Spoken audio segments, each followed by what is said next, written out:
ಏನು ರಾಜೀನಾಮೆ ನೀಡಿಯೇ ಬರ್ತೀನಿ ಅಂತ ರಮೇಶ್ ಖಚಿತ ಮಾತುಗಳನ್ನ ಆಡಿದ್ದಾರೆ. ಬೆಂಬಲಿಗರು ಕಾರ್ಯಕರ್ತರಿಗೆ ಇದನ್ನ ಹೇಳಿದ್ದಾರೆ ರಮೇಶ್ ಜಾರಕಿಹೊಳಿ. ನಿನ್ನೆ ಮನೆಯಿಂದ ಹೊರಬರುವ ಮುನ್ನ ರಮೇಶ್ ಜಾರಕಿಹೊಳಿ ಹೇಳಿದ ಮಾತಿದು. ಮಾಜಿ ಹಾಲಿ ಗೋಕಾಕ್ನ ನಗರಸಭೆ ಸದಸ್ಯರ ಜೊತೆ ರಮೇಶ್ ಸಭೆಯನ್ನು ನಡೆಸಿದ್ರು. ಗೋಕಾಕ್ನ ನಿವಾಸದಲ್ಲಿ ನಿನ್ನೆ ಸಭೆ ನಡೆಸಿ ಬೆಂಬಲಿಗರಿಗೆ ವಾರ್ನಿಂಗ್ ಕೂಡ ನೀಡಿದ್ದಾರೆ. ನನ್ನ ಜೊತೆ ಬರ್ತಿರೋ ಲಖನ್ ಸತೀಶ್ ಜೊತೆ ಹೋಗ್ತಿರೋ ನಿರ್ಧಾರ ಮಾಡಿ ಅಂತ ಹೇಳಿದ್ದಾರೆ.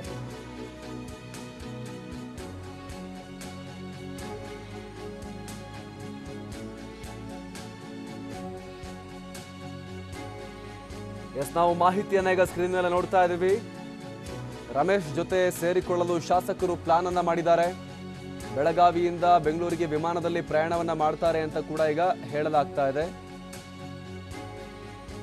ಕೇವಲ ಪಾಟೀಲ್ ಅಂತ ಟಿಕೆಟ್ ಅನ್ನ ಬುಕ್ ಮಾಡಿದ್ರು. ಶ್ರೀಮಂತ ಪಾಟೀಲ್ ಅನ್ನುವಂತ ಮಾಹಿತಿ ಅಂದ್ರೆ ಒಳಗಿಂದೊಳಗೆ ಬಹಳ ನಡೀತಾ ಇದೆ ಇಲ್ಲಿ ಅನ್ನುವಂಥದ್ದು ಸ್ಪಷ್ಟ.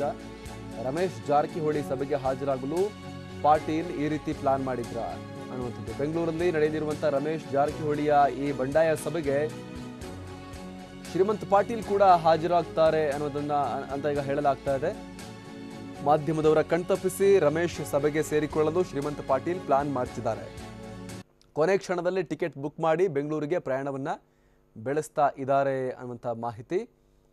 ಚಿಕ್ಕೋಡಿ ಕೈ ಮುಖಂಡ ಲಕ್ಷ್ಮಣರಾವ್ ಚಿಂಗೇಳಿ ಇವರೆಲ್ಲರೂ ಕೂಡ ಬೆಳಗಾವಿಯಿಂದ ಬೆಂಗಳೂರಿಗೆ ವಿಮಾನದಲ್ಲಿ ಪ್ರಯಾಣವನ್ನ ಬೆಳೆಸ್ತಾ ಇದ್ದಾರೆ ಅನ್ನುವಂಥ ಮಾಹಿತಿ ಈಗ ಲಭ್ಯ ಆಗ್ತಾ ಇದೆ.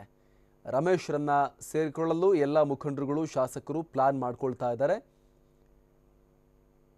ಮತ್ತಷ್ಟು ಮಾಹಿತಿ ನಮ್ಮ ಪ್ರತಿನಿಧಿ ಸಹದೇವ್ ನೀಡ್ತಾರೆ. ಸಹದೇವ್, ಅಂದ್ರೆ ಬಹಳ ಗೌಪ್ಯವಾಗಿ ಇಲ್ಲೆಲ್ಲ ಕಾರ್ಯಾಚರಣೆ ನಡೀತಾ ಇದೆ. ಅರ್ಧರ್ಧ ಹೆಸರಲ್ಲಿ ಟಿಕೆಟ್ ಬುಕ್ ಮಾಡೋದ್ರಿಂದ ಹಿಡಿದು ಎಲ್ಲವೂ ಕೂಡ ಬಹಳ ಗೌಪ್ಯವಾಗಿ ಪ್ಲಾನ್ ಮಾಡಿಕೊಂಡು ಈಗ ಎಲ್ಲ ಒಂದು ದೊಡ್ಡ ಗವರ್ಮೆಂಟ್ಗೆ ದೊಡ್ಡ ಚೌಕ್ ಕೊಡೋಕೆ ಈಗ ಎಲ್ಲ ತಯಾರಿ ನಡೆದಂಗೆ ಕಾಣಿಸ್ತಾ ಇದೆ. ಇಲ್ಲಿಗ ಯಾರೆಲ್ಲ ಇದ್ದಾರೆ ಇದರಲ್ಲಿ ಅಂತ ಸಹದೇವ್? ಹೌದು ಅಮರ್ ಪ್ರಸಾದ್, ಏನು ಸದ್ಯ ಈಗ ರಮೇಶ್ ಜಾರಕಿಹೊಳಿ ನಿನ್ನೆ ಅಷ್ಟೇ ಬೆಂಗಳೂರಿಗೆ ಹೋಗಿ ತಾವು ಹೇಳಿದಂತೆ ರಾಜೀನಾಮೆಗೆ ಸಿದ್ಧತೆ ಮಾಡ್ಕೊಳ್ತಾ ಇದ್ರೆ. ಅದರಲ್ಲಿ ಮುಖ್ಯವಾಗಿ ತಮ್ಮ ಜೊತೆಗೆ ಯಾರು ಇದ್ದಾರೆ ಅವರ ಜೊತೆಗೆ ಒಂದು ಹಂತದ ಚರ್ಚೆ ಮಾಡಿ ಸಭೆ ಮಾಡಿ ಆನಂತರ ರಾಜೀನಾಮೆ ಕೊಡೋದ್ರ ಬಗ್ಗೆ ತೀರ್ಮಾನ ತೆಗೆದುಕೊಳ್ತೇವೆ ಅನ್ನೋ ಒಂದು ಮಾತನ್ನು ಹೇಳಿದ್ರು. ಇದರ ಬೆನ್ನಲ್ಲೇ ಇವತ್ತು ಬಹಳ ಅವರ ಅತೃಪ್ತ ಶಾಸಕರ ಗುಂಪಿನಲ್ಲಿ ಗುರುತಿಸಿಕೊಂಡ ಶಾಸಕರೆಲ್ಲರೂ ಕೂಡ ಬಹಳ ಆಕ್ಟಿವ್ ಆಗಿ ಕಾಣಿಸ್ತಾ ಇರುವಂತಹ ರೀತಿಯಲ್ಲಿ ಕಂಡು ಬರ್ತಾ ಇದೆ. ಯಾಕಂತಂದ್ರೆ ಇಲ್ಲಿವರೆಗೂ ಶ್ರೀಮಂತ್ ಪಾಟೀಲ್ ಏನು ಶಾಸಕರೇನಿದ್ರು ಅವರು ರಮೇಶ್ ಜಾರಕಿಹೊಳಿ ಗುಂಪಿನಲ್ಲಿ ಗುರುತಿಸಿಕೊಂಡಿದ್ರು. ಇವತ್ತು ಬೆಳಗ್ಗೆ ದಿಢೀರ್ನೆ ಅದು ಬೆಳಗಾವಿಯಿಂದ ಬೆಂಗಳೂರಿಗೆ ಹೊರಟಿರುವಂತದ್ದು. ಮುಖ್ಯವಾಗಿ ಕೊನೆ ಗಳಿಗೆಯಲ್ಲಿ ಪಾಟೀಲ್ ಅನ್ನೋ ಒಂದು ಹೆಸರಿನಲ್ಲಿ ತಮ್ಮ ಟಿಕೆಟ್ ಅನ್ನ ಬುಕ್ ಮಾಡಿದ್ರೆ. ಇದರಲ್ಲಿ ಮುಖ್ಯವಾಗಿ ಗೊತ್ತಾಗ್ತಿರುವಂತದ್ದು ತಮ್ಮ ಒಂದು ಮಾಧ್ಯಮದವರನ್ನ ಕಣ್ತಪ್ಪಿಸಿ ರಮೇಶ್ ಜಾರಕಿಹೊಳಿ ಇವತ್ತು ನಡೆಸ್ತಾ ಇರುವಂತಹ ಒಂದು ಸಭೆ ಏನಿದೆ ಆ ಸಭೆಗೆ ಹಾಜರಾಗುವ ನಿಟ್ಟಿನಲ್ಲಿ ಈ ಒಂದು ಪ್ಲಾನ್ ಮಾಡಿದ್ರ ಅನ್ನೋ ಒಂದು ಸಂಶಯಗಳು ಸದ್ಯ ಹುಟ್ಕೊಳ್ತಾ ಇರುವಂತದ್ದು. ಯಾಕಂದ್ರೆ ಇಲ್ಲಿವರೆಗೂ ಶ್ರೀಮಂತ್ ಪಾಟೀಲ್ ಅಂತ ಒಂದು ಟಿಕೆಟ್ ಅನ್ನ ಬುಕ್ ಮಾಡ್ತಿದ್ರು ಮತ್ತು ಯಾವುದೇ ಪ್ಲಾನ್ ಮಾಡಿದ್ರು ಮೊದಲೇ ಮುಂಚಿತವಾಗಿ ಟಿಕೆಟ್ ಅನ್ನ ಬುಕ್ ಮಾಡಿದ್ದು ಅವರ ಆಪ್ತರು ಹೇಳ್ಕೊಂಡಿರುವಂತದ್ದು. ಆದ್ರೆ ಇವತ್ತು ಬೆಳಗ್ಗೆ ದಿಢೀರ್ನೆ ಕೊನೆ ಹಂತದಲ್ಲಿ ಟಿಕೆಟ್ ಅನ್ನ ಬುಕ್ ಮಾಡಿದ್ರೆ ಪಾಟೀಲ್ ಅನ್ನೋ ಹೆಸರನ್ನು ಕೂಡ ಅಲ್ಲಿ ಹೆಸರಿನಲ್ಲಿ ಬುಕ್ ಮಾಡಿರುವಂತದ್ದು. ಇವರ ಜೊತೆಗೆ ಚಿಕ್ಕೋಡಿ ಲೋಕಸಭಾ ಕ್ಷೇತ್ರದ ಕಾಂಗ್ರೆಸ್ ಮುಖಂಡರು ಏನಿದ್ದಾರೆ ಅಂದ್ರೆ ಲಕ್ಷ್ಮಣರಾವ್ ಚಿಂಗಳೆ ಅವರು ಕೂಡ ಬೆಂಗಳೂರಿನಂತ ಪ್ರಯಾಣ ಅದೇ ಫ್ಲೈಟ್ ನಲ್ಲಿ ಬೆಂಗಳೂರಿನಂತ ಪ್ರಯಾಣ ಬೆಳೆಸಿರುವಂತದ್ದು. ಒಂದ್ ಕಡೆ ಶ್ರೀಮಂತ್ ಪಾಟೀಲ್ ಮತ್ತು ಲಕ್ಷ್ಮಣರಾವ್ ಚಿಂಗಳೆ ಅವರು ಹೋಗ್ತಾ ಇದ್ರೆ, ಇನ್ನೊಂದು ಕಡೆ ಆನಂದ್ ನ್ಯಾಮಗೌಡರು ಕೂಡ ಅದೇ ವಿಮಾನದಲ್ಲಿ ಹೋಗ್ತಾ ಇರುವಂತದ್ದು ವಿಶೇಷ. ಯಾಕಂದ್ರೆ ಎಲ್ಲ ಇಬ್ರು ಶಾಸಕರು ಮತ್ತು ಒಬ್ಬರ ಕಾಂಗ್ರೆಸ್ ಮುಖಂಡರು ಎಲ್ಲರೂ ಕೂಡ ಹೋಗ್ತಾ ಇರುವಂತದ್ದು ಎಲ್ಲೋ ಒಂದು ಕಡೆ ಅನುಮಾನಗಳಿಗೆ ಊಟ ಹಾಕಿರುವಂತದ್ದು. ಇದರಲ್ಲಿ ಮುಖ್ಯವಾಗಿ ಶ್ರೀಮಂತ್ ಪಾಟೀಲ್ ಅವರು ಬಹಳ ಪ್ಲಾನ್ ಅಚ್ಚುಕಟ್ಟಾಗಿ ಪ್ಲಾನ್ ಮಾಡ್ಕೊಂಡೇ ಈ ರೀತಿ ಮಾಡ್ತಾ ಇದ್ದಾರೆ ಅನ್ನೋದು ಕೂಡ ಸದ್ಯ ಇವರ ನಡೆಯಿಂದ ಸ್ಪಷ್ಟವಾಗ್ತಾ ಇರುವಂತದ್ದು. Amar Prasad, thank you Sahadev. ಈಗ ಈ ರೀತಿ ಸಾಕಷ್ಟು ಬೆಳವಣಿಗೆಗಳಾಗ್ತಾ ಇದ್ದು ಒಂದೇ ವಿಮಾನದಲ್ಲಿ ಬೆಂಗಳೂರಿಗೆ ಪ್ರಯಾಣವನ್ನು ಬೆಳೆಸಿದ್ದಾರೆ. ಇವರೆಲ್ಲರೂ ಕೂಡ ಬಂದು ರಮೇಶ್ ಜಾರಕಿಹೊಳಿಯನ್ನ ಜಾಯಿನ್ ಆಗ್ತಾರೆ ಅಂತ ಈಗ ಹೇಳಲಾಗ್ತಾ ಇದೆ.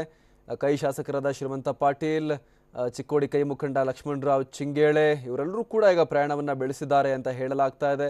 ಅಂದರೆ ಬಹಳ ದಿನಗಳಿಂದ ಪೂರ್ವ ತಯಾರಿ ಎಲ್ಲವೂ ಕೂಡ ನಡೆದಿದ್ದು ಅಂತಿಮ ಯುದ್ಧಕ್ಕೆ ಇಲ್ಲಿ ಆ ಬಲ್ಕ್ ಅನ್ನೋ ಪದ ಏನು ರಮೇಶ್ ಜಾರಕಿಹೊಳಿ ಹೇಳಿದ್ರು ಇದು ಬಹಳ ಪ್ರಾಮುಖ್ಯತೆಯನ್ನು ಪಡ್ಕೊಳ್ಳುವಂಥ ಒಂದು ಪದ. ಈಗಿನ ರಾಜಕೀಯ ಸನ್ನಿವೇಶದಲ್ಲಿ ಒಬ್ಬನೇ ಕೊಡೋದಾಗಿದ್ರೆ ಯಾವತ್ತೋ ಕೊಟ್ಟು ಬಿಸಾಕ್ತಿದ್ದೆ ನಾನು. ಆದರೆ ನಮ್ಮ ಹಿಂಬಾಲಕರು ಬೆಂಬಲಿಗರು ಹೇಳಿದ್ರು ಈ ಒಬ್ಬರೇ ಯಾಕೆ ಕೊಡ್ತೀರಿ ತಡೀರಿ, ಬಲ್ಕ್ ಆಗಿ ಕೊಡೋಣ ಅಂತ ಹೇಳಿದ್ರು.